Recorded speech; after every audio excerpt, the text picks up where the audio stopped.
Shalom Bapak Ibu serta Saudara yang dikasihi Tuhan Yesus. Jumpa kembali dalam ibadah online pada pagi hari ini. Kita bersyukur karena masih diberikan kesempatan untuk memuji dan mendengarkan kebenaran firman Tuhan. Saya percaya kita semua diberkati. Haleluya.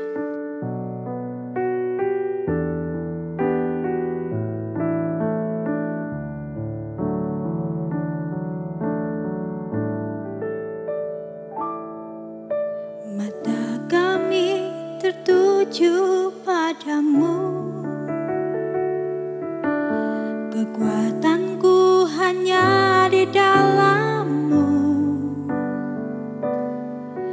erat dalam dekap-Mu, terlebih di saat ku tak mengerti.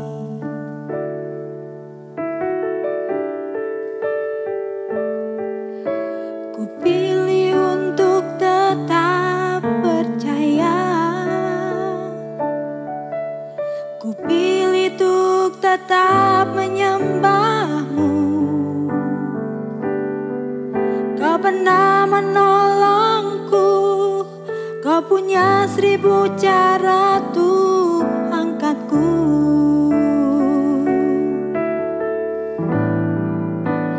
Anugerah-Mu jadi perisaiku, mengelilingiku, memeliharaku.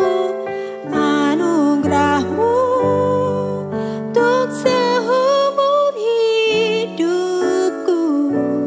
Ada saat yang lain pergi, anugerah-Mu jadi perisaiku, mengelilingiku, memeliharaku. Anugerah-Mu untuk seumur hidupku, terjadi dalam hidupku.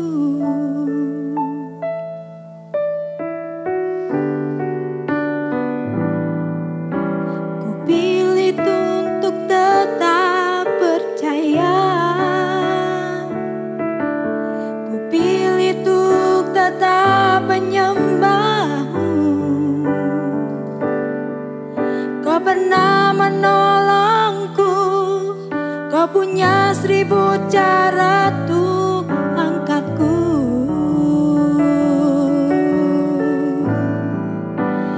Anugerah-Mu jadi perisaiku, mengelilingiku, memeliharaku. Anugerah-Mu untuk seumur hidupku. Ada saat yang lain pergi, anugerah-Mu jadi perisaiku, mengelilingiku, memeliharaku. Anugerah-Mu untuk seumur hidupku, terjadi dalam hidupku.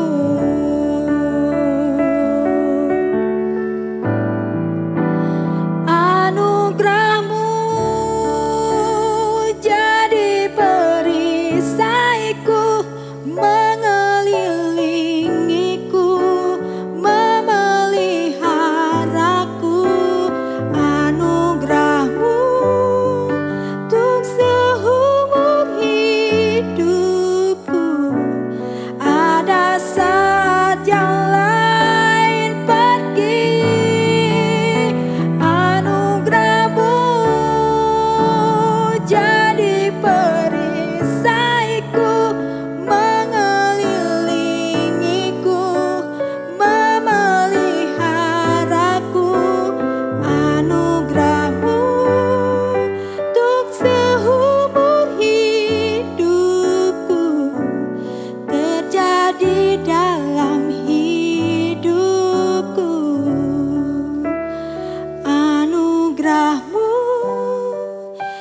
seumur hidupku terjadi dalam hidupku.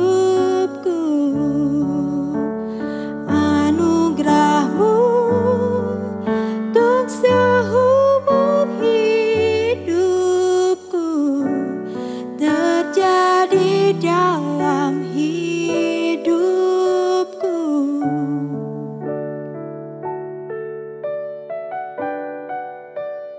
Selamat berjumpa kembali Bapak Ibu Saudara sekalian di dalam kasih Tuhan Yesus.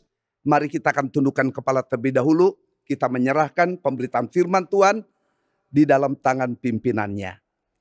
Allah Bapa di dalam sorga, betapa hati kami penuh dengan pujian dan terima kasih kepadamu. Apabila Engkau masih memberikan waktu kesempatan. Karena kami boleh melangkahkan kaki kami meninggalkan 2020 setahun yang lalu. Dan hidup kami memasuki tahun yang baru 2021 pada tanggal 3 Januari ini. Kami mengucap syukur karena kebenaran firman Allah kembali memperlengkapi hidup kami untuk memapak jauh ke depan. Hamba menyerahkan di dalam tangan pimpinan-Mu. Kami mohon urapan berkat-Mu turun atas kami sekalian. Terima kasih Bapa, demi nama Tuhan Yesus kami sudah berdoa menyerahkan dalam tangan pimpinan-Mu. Amin. Bapak Ibu yang dikasihi Tuhan Yesus, firman Tuhan di dalam perenungan untuk hari Minggu ini terambil dari Injil Matius 11 ayat 28. Matius 11 ayat 28 katakan demikian. Marilah kepadaku semua yang letih lesu dan beban berat, aku akan memberi kelegaan kepadamu. Sekali lagi, marilah kepadaku semua yang letih lesu dan berbeban berat, aku akan memberi kelegaan kepadamu. Amin. Berbagailah setiap orang yang mendengarkan firman Allah, menyimpan dalam hati, melakukannya dalam hidupnya tiap-tiap hari. Puji Tuhan. Saudara-saudara, kita mengucap syukur apabila kita meninggalkan tahun 2020 dengan 1001 macam kenangan yang memprihatinkan. Tetapi merupakan anugerah Tuhan kalau kita masih dipercaya oleh Tuhan untuk melangkahkan kaki memasuki tahun 2021 yang masih penuh dengan misteri di hadapan kita. Saudara-saudara yang dikasihi oleh Tuhan Yesus, kita mengucap syukur apabila Tuhan masih memberikan kekuatan, memberikan penghiburan kepada kita sekalian. Di dalam situasi kondisi sulit yang masih kita alami, kita rasakan tidak mudah. Bagi sebagian orang itu mungkin no problem, ya tidak jadi masalah. Kenapa? Karena hidup masih memiliki stok, masih memiliki cadangan, apakah itu deposito, apakah itu palas, apakah itu persediaan untuk dapur untuk sekian bulan, sekian tahun. Tetapi bagi sebagian orang yang mengalami situasi yang tidak mudah. Karena apa?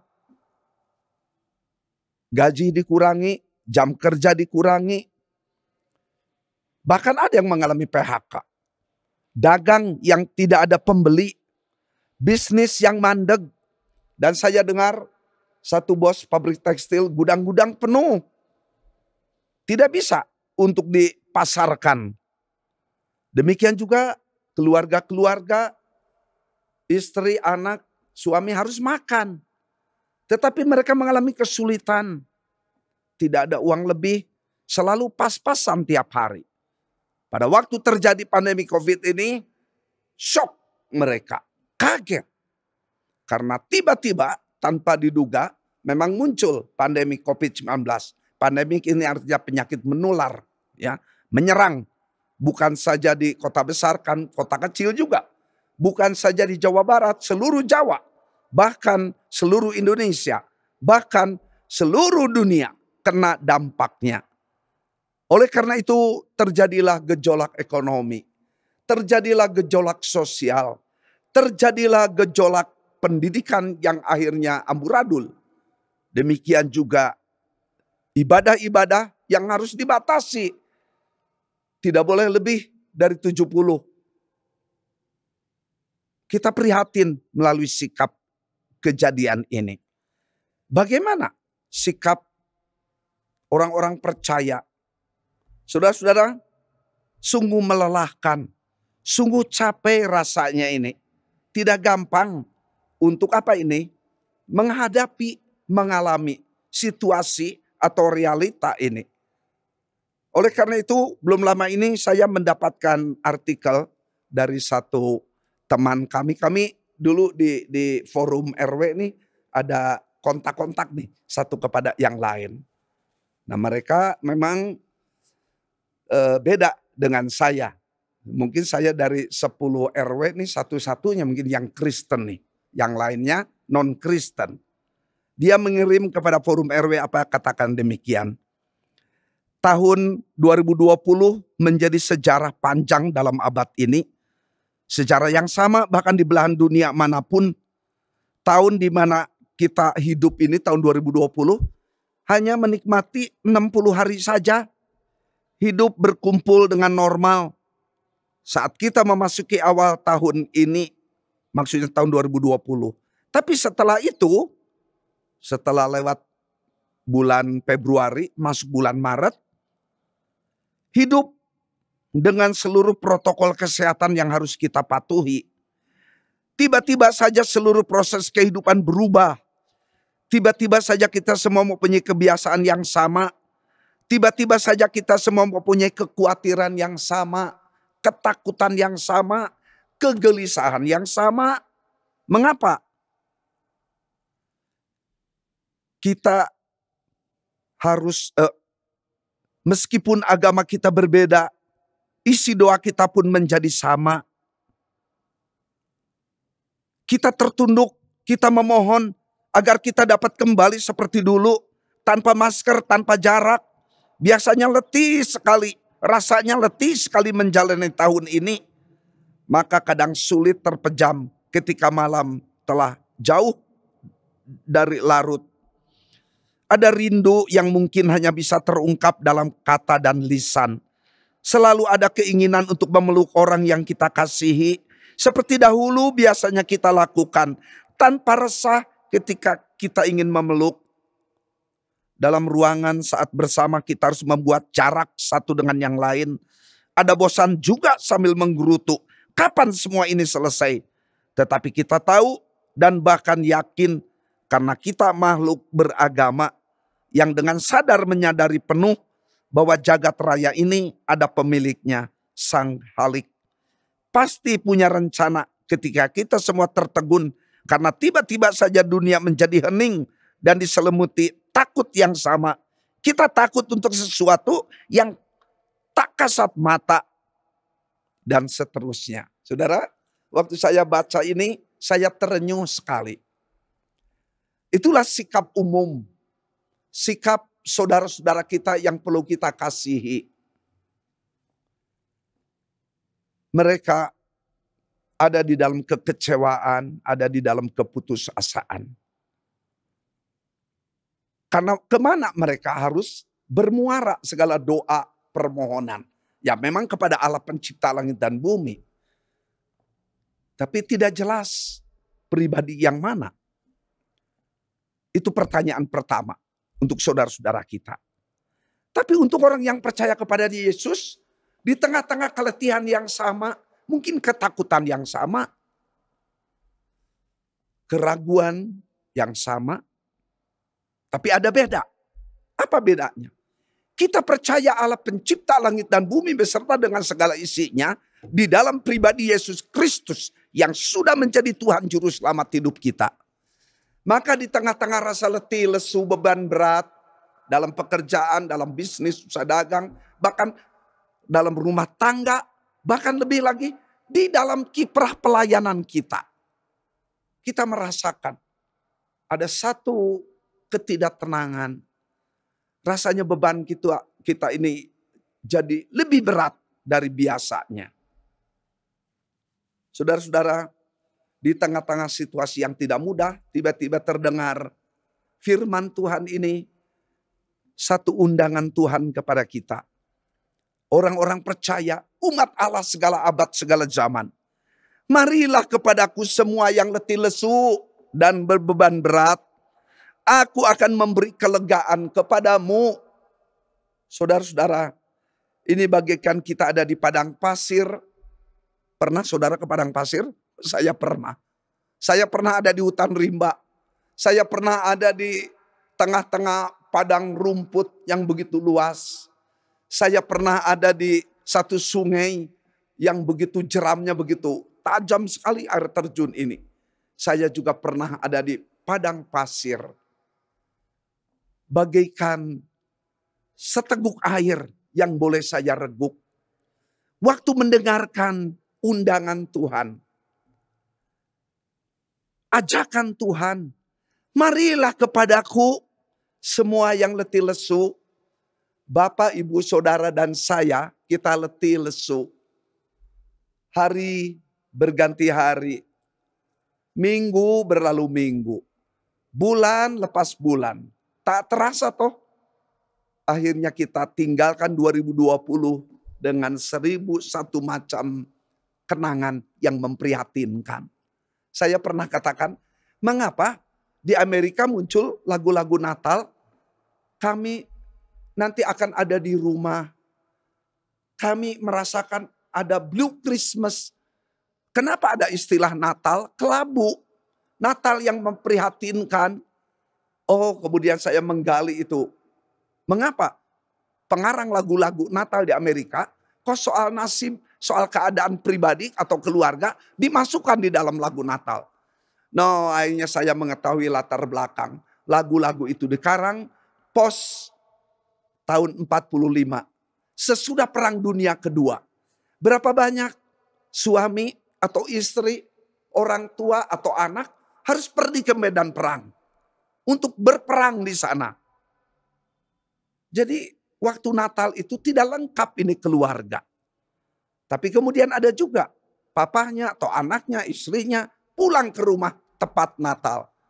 Sampai katakan, I will be at home on Christmas Day. Aku akan ada di rumah pada hari Natal. Puji Tuhan. Tapi berapa banyak yang tidak bisa pulang karena masih dinas, masih ada di medan perang. Kemudian keluarga katakan, Natal tahun ini menjadi Blue Christmas. Kita mengalami sekarang. Natal yang kita rayakan itu beda dengan Natal-Natal pada tahun-tahun lalu. Saudara-saudara yang dikasihi Tuhan Yesus. Maka undangan Yesus ini berlaku untuk Bapak, Ibu, Saudara, dan saya. Marilah kepadaku semua yang letih lesu dan beban berat. Kita percaya bahwa Allah melindungi, memberkati kita. Amin. Saya percaya melalui iman yang Tuhan berikan. Tetapi secara insani, secara manusia, kita ini letih, lesu. Kita mempunyai beban berat. Tidak gampang. Apalagi kalau ada di antara keluarga atau rumah tangga yang mengalami sakit. Bahkan mungkin sakit berkepanjangan. Oh, ini sungguh tidak mudah. Engkau memerlukan double iman. Memerlukan iman yang ganda nih. Ya, daripada yang lainnya. Namun undangan Yesus juga berlaku untuk engkau sekalian. Marilah kepadaku. Saudara, oleh karena itu sikap kita anak-anak Tuhan, kita mempunyai way out. Kita punya jalan keluar. Kita ada penyelesaian persoalan. Oleh karena itu bagian yang kedua, bagaimana sikap umat Tuhan dalam Kristus. Di tengah-tengah situasi yang tidak mudah, mari Roh Kudus akan mengingatkan kepada kita, naikkan pujian. Karena apa? Lewat pujian yang kita nyanyikan, itu menyegarkan iman kita. Menyegarkan pengharapan kita. Dan pengharapan kita bukan kepada manusia. Cilaka kalau kita mengandalkan manusia siapapun dia. Tapi mari kita andalkan kepada pribadi yang tidak berubah. He never change. Dia tidak berubah oleh zaman, oleh abad, oleh realita, oleh kejadian apapun. Ia tidak berubah. Saya pernah sampaikan firman Tuhan. Bahwa Yesus Kristus tidak berubah baik kemarin hari ini sampai selama-lamanya. Puji Tuhan. Itu menjadi ayat pas untuk saya. Dan saya mengalami situasi itu. Pujian. Naikkan pujian di hadapan Tuhan. Walaupun tidak gampang. Tapi saya mengucap syukur ibadah Natal, perayaan Natal. Anggota jemaat yang hadir di gereja boleh angkat suara. Menyanyikan malam kudus. Malam sunyi senyap. Manusia yang sudah tercerai dari Allah. Tapi Allah hadir. Itulah sebabnya Natal artinya Allah mendekat kepada manusia. Puji Tuhan. Yang berikut. Bagaimana sikap umat Tuhan di dalam Kristus dalam menghadapi realita? Saudara, di dalam situasi yang tidak mudah ini, mari kita sensitif terhadap suara Tuhan. Bagaimana caranya kita sensitif terhadap suara Tuhan? Tuhan memberikan waktu 24 jam tiap hari. Berapa menit yang saudara dan saya berikan untuk Tuhan? Masuk dalam quiet time, dalam silent time, dalam saat teduh. Sudahkah baca Alkitab hari ini? Saya mengucap syukur tiap hari, paling sedikit 3 pasal saya baca. Atau saya dengar dibacakan oleh hamba Tuhan. Puji Tuhan. Itu terus isi. Tak terasa nih, kita sudah memasuki hari ketiga ini. Puji Tuhan, sudah paling sedikit 9 pasal. Saya mengucap syukur selama tahun pandemik ini lebih cepat baca Alkitab nih. Ya, biasanya akhir tahun ini saya mulai lagi dari Kejadian. Tapi karena pandemik ini, 1 tahun ini saya percepat baca. Sekarang sudah sampai di Proverb, sudah sampai di Amsal. Puji Tuhan, diisi terus. Walaupun itu kene itu ya. Tapi diulang-ulang terus terjadi dalam hidup ini. Jadi sensitif terhadap suara Tuhan. Catat firman Tuhan yang sungguh berbicara dalam hati. Dan itu akan menjadi berkat. Kemudian saya boleh bagikan kepada Bapak Ibu Saudara sekalian. Yang ketiga, undangan Tuhan Yesus di tengah prahara ini tidak mudah untuk kita menyikapi realita yang terjadi. Tapi Yesus mengundang kita sekalian untuk datang kepada Dia. Mengapa kita perlu datang kepada Dia? Ada orang Amerika katakan, we are fragile. Kita ini rapuh. Kita ini gampang patah. Kita ini gampang remuk. Ya, kalau kita beli kulkas atau beli televisi, itu ada tulisan be careful fragile. Hati-hati barang pecah.